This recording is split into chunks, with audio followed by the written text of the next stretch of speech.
If, like myself, you've been trying to deploy RabbitMQ on your OpenShift instance and you haven't been very successful, I recommend you to have a quick look at RabbitMQ cluster operator plugin for kubectl. OC is a superset of kubectl, so everything you can do with it, you can also do with OC.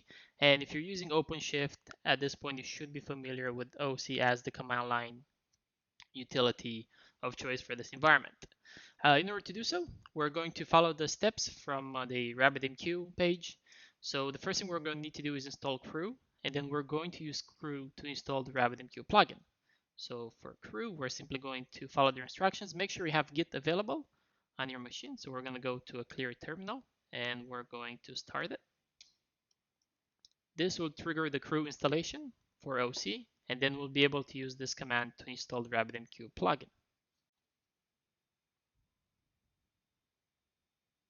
Now that krew has been successfully installed, we can do a quick check to make sure it's working. And we can see it being active. The next thing you will want to do is to install the RabbitMQ plugin. So instead of kubectl, we're going to again use OC, and we're going to say OC krew install RabbitMQ.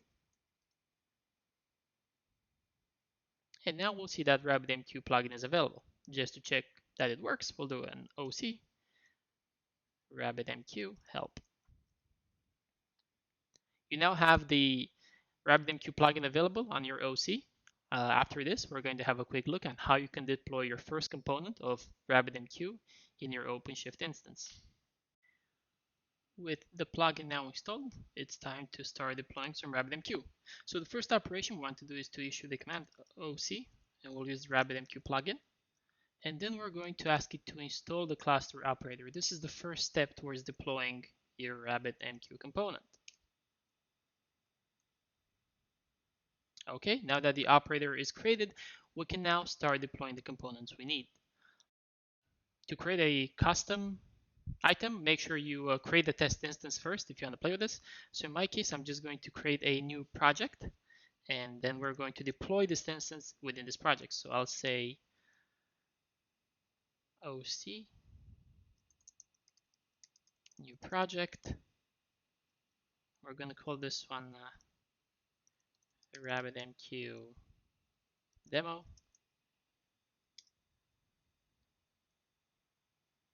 And we now just created a new project, and we're going to deploy something against it. So the first thing we'll say is we'll say OC rabbitmq. Give it the namespace if you deploy the new one. In my case, I'm using this one, but just in case you're doing it from a different one, -n, and then we're going to call it rabbitmq-demo. And then you're going to have to start telling it what you want from it. So we're going to create an instance of rabbitmq-demo-deploy. We're going to define some attributes. Here is you can decide what you want to do in terms of the services you need. In my case, I just need one, and I do want a ClusterIP for my service, so I can call it. And then you'll have to deploy the image you need. In my case, I need to deploy the RabbitMQ version 3 management component. And after this, I'm pretty much ready to go. And we'll see if this was deployed properly. We'll see it in here. And there's a series of components you can use to understand if something was deployed or not. So in my case, I can do an OC RabbitMQ list, and this will show me all the available instances on my current namespace. One of the specific things you'll need to do for the RabbitMQ operator clusters is you have to deal with the user permissions. You have this in the documentation, so if you head over to GitHub and look at release notes, you will have some guidance on what needs to happen to make it work with OpenShift. So what we'll do now is we'll take this information from the override, and we're going to copy it, and we'll find our deployment and make some changes to it. We'll now go to Explore. Let's have a look at our RabbitMQ clusters. Make sure you're in the right project. In my case, this is the project that I just created. And let's have a look at the instances. In this case, I have my rabbitmq instance, and we'll want to work with the override and add the configuration that was just indicated. So the one thing you want to make sure is you have this in here. This will allow your pods to pick up a random user ID within a range allowed by OpenShift instead of the one that's set up by default. So we'll save this one. And now we can have a look at our stateful set and see what was deployed. So we see our pod here. You'll see you have a pod running. This is the pod that's getting initialized.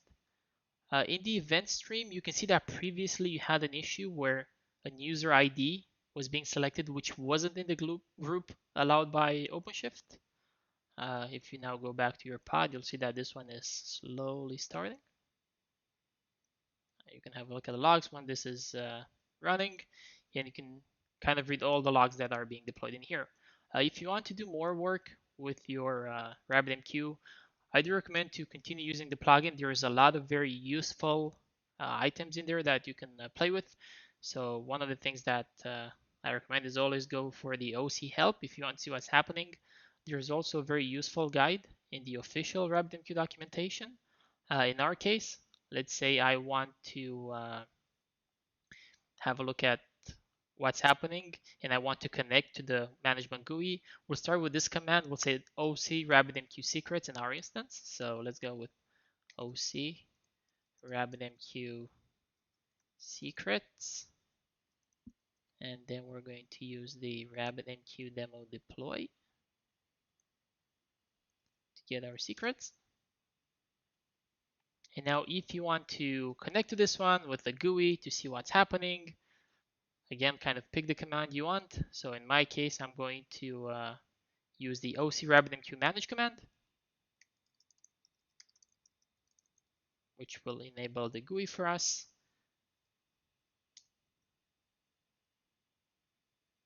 And in just a moment, we'll see our RabbitMQ cluster running. This is the management console. Of course, just use the credentials if you want them. These are kind of the default credentials we have for this instance. I can work with them. They're randomly generated every single time. So I'm not too worried about exposing them to you. I can log in, and now I have my RabbitMQ instance running. You can also go on the server and check the logs. You can see the logs in here. If you would have any components that connect to it, they would automatically connect and you'd have the information available here. This is a very easy way of deploying RabbitMQ, and this is kind of the starter demo. If you want to do more with this, I definitely recommend looking into the plugin, getting more knowledge. There's also a Slack channel where a bunch of very friendly people can help you with your queries. So give it a go and let me know how far you got.